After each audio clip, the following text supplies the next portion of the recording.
All right, thank you everybody for joining us in these customer video blog series. And joining me today is Lee from Brex. And before we kind of jump into it, Lee, would you take a moment to introduce yourself and Brex to our viewers out there? Yeah, my name is Lee Yao. I'm a Salesforce developer at Brex, and Brex is a B2B financial technology company, and it's really focused on building the next generation of B2B financial services. It's doing that by rebuilding the financial technology stack from the ground up. So some of you may know us. We're best known for our corporate card for technology companies. We can provide higher limits and better rewards than some of our competitors.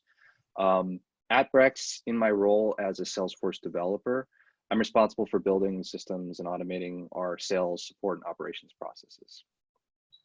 Great. No, I appreciate you giving that overview. So, for what's going on out there today with COVID, how are you managing through the crisis? And, are there any, work from home realities that are new to Brex? Yeah, I mean, it's actually a big shock for us. We really didn't have a work from home culture before. In fact, we just recently started new offices in Vancouver, Salt Lake City, and New York. So even working distributed was a recent change for us. And suddenly going from virtually no work from home to entirely work from home culture was a pretty big shock for us.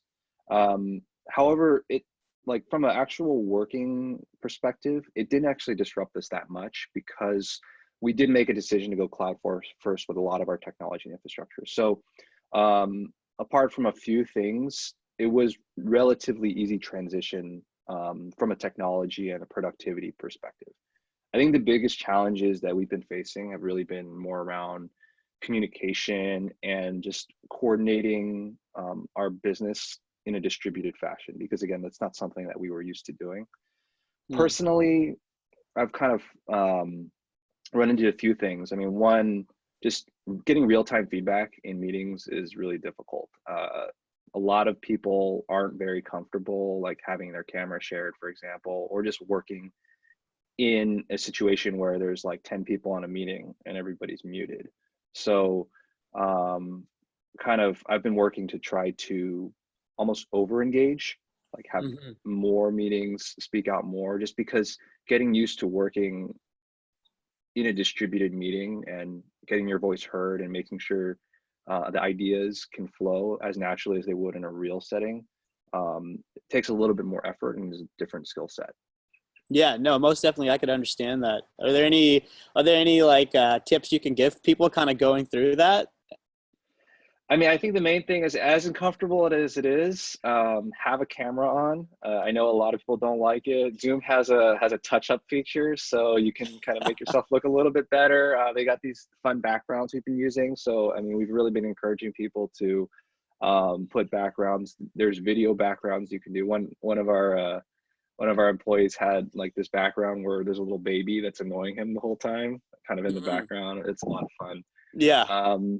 Yeah, I think just kind of encouraging that type of culture, making it more fun. And I mean, at first we thought this was going to be a couple weeks, but I think we all know it's going to be a lot longer than that. So just being like kind of adjusting and saying, look, it's not like 2 weeks where I'm not going to be on camera. It's probably several months. And Right. Another tip that our company gave us was to try to get dressed in the morning.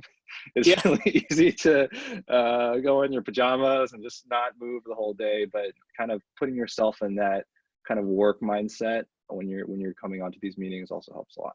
Yeah, I guess it all trickles down too, right? Because like if you get dressed in the morning, you're more apt to actually put your camera on. So Exactly. yeah, Yeah. totally makes sense. And how is it communicating with your coworkers, as you were saying, like through Zoom, but I would probably think that it's different where you can't just swivel your chair or turn around and talk to someone. Oh, absolutely. I mean, I think that, and this is beyond just your coworkers. I think one of the things that everybody is feeling right now is the difficulty of social isolation.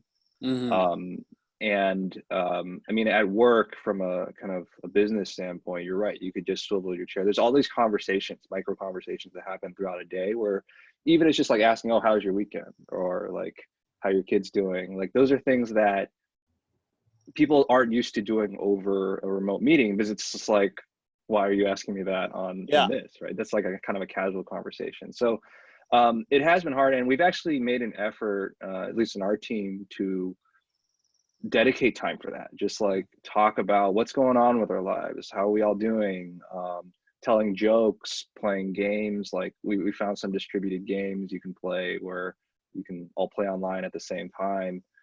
So it's just like all those, you have to find time for a lot of those micro conversations, which seem insignificant in a normal workplace, but when you don't have it, it's actually really difficult at times to deal with. I could totally understand that. So that's kind of like the soft skills that go along with your work, right?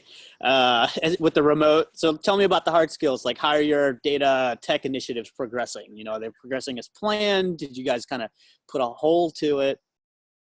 Yeah, I mean, actually, I think they're all progressing as planned. I mean, to give you some context, I joined less than 6 months ago, and really my focus from a Salesforce developer and a CRM developer perspective has been connecting a lot of our systems together.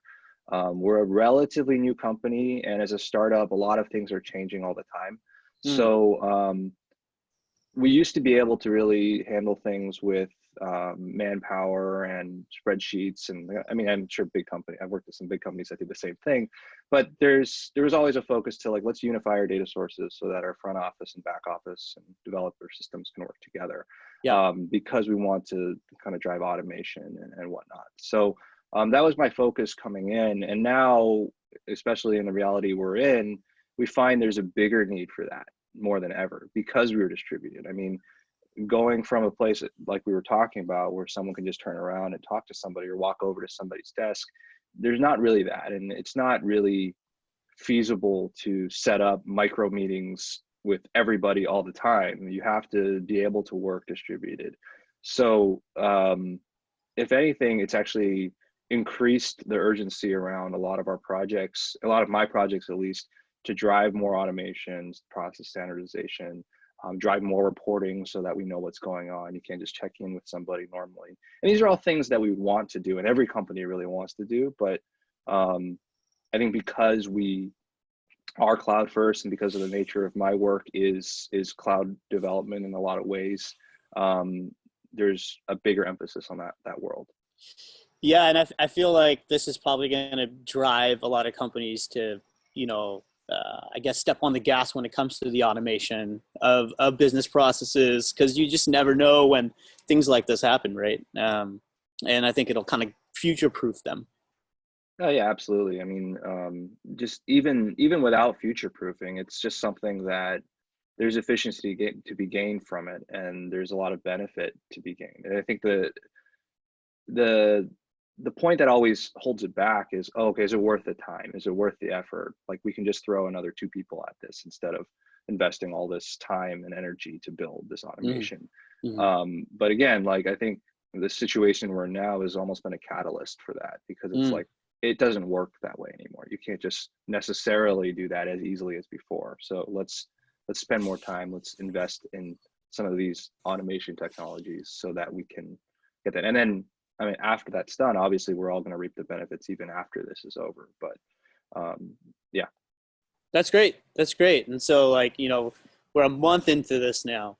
So we've kind of touched on a couple of key lessons and takeaways, but, you know, what kind of tips would you give for tech strategy or team collaboration, or what would you want to see from software vendors out there to help support you through this? Yeah, I mean, I think I touched on this earlier, but I think cloud-based technologies have really helped us. I know that it's kind of exploded in the last decade. And I mean, I think there's two main areas where it's helped us. One, just the transition. I mean, even going from a zero work from home culture virtually to a fully work from home culture has been more or less seamless from a technology perspective. And that's widely thanks to our cloud-based technology. So definitely consider that because of the flexibility it gives us. Mm-hmm. And the other place where that's helped a lot is on onboarding. I mean, Brex is in a lucky position that we're still hiring and we're still bringing on people. And I mean, just think about onboarding somebody who's fully remote, onboarding entire classes that are fully remote. That's right. Because we have cloud-based technology, we don't have to go to their computer and set it up. We can just set them up remotely with this cloud technology. And that's been a huge benefit to us. And I think even after this is over, it's a huge learning for us to understand how to onboard people in remote offices in general, because we are now a more distributed company. Right. And that's another automation that probably could take place, right? All the way from posting the job to getting them into your system to provisioning the accounts. So Exactly. yeah, amazing. And then anything else you kind of want to throw at the viewers? Yeah. I mean, I think just kind of at a personal level, it's really easy to get caught up in work. And like now that you're just at home all the time, I mean, I literally sit in my chair from like 8 to 6, and then I get up and then I come back and sit in my chair for the rest of the day. So it's like you don't really get that separation of home and work. And even in work, like occasionally you get up and go to a meeting or something, and it just breaks up your day. Like your day, it's funny because even though I'm at home and not really moving as much, just I feel more tired at the end of the day. Oh yeah. Than you do at work. And I think a lot of that is because you don't really have those breaks and those separations. I mean, you're just in meetings all day, and then you're working, and then you go on and you get a Slack message, you jump on your computer again. So I think it's really important to make sure you budget time just for yourself. Take it, even though it seems kind of ridiculous right now, take a day off if you need it. Yeah. And just de-stress. And try to engage at a more personal and social level with people, because it's something that we don't really get very often anymore. And even though it seems a little bit weird, try to do that. And then finally, like from a software vendor perspective, I mean, I think the things that have really helped us, and especially with SnapLogic, are having companies that allow you to be agile and that are also reliable. Like what we really want to do is, as our business changes, as things change, we need to be able to adapt very quickly. And I think having a vendor that allows you to do that while not having to worry about the technology side, right? Like I just know that this thing is going to work. I'm not debugging it constantly. That lets us kind of focus more on solving the business problems and the technology problems, and delivering value to our strategy, rather than like just debugging code or debugging like a technology vendor for the entire time and wasting our time doing that. So I think those are two things that I really look for from a software vendor, and I think that we've done a really great job with SnapLogic. Well, I appreciate you coming on and talk to our viewers today. The one thing I would leave our viewers with is that touching upon, don't skimp on the social interactions and personal time, and what you said, Lee, it's okay to take a day off. We've been so trained to take a day off when you're sick, right? Your physical health. Mental health is so big too, and it's okay to take a day off to kind of just get your head right, spend some time with your family, and then hit the ground running hard as well. Yeah, absolutely. All right. Well, thank you everybody for tuning in, and we'll catch you on the other one. Thank you, Lee. Appreciate it. Thank you.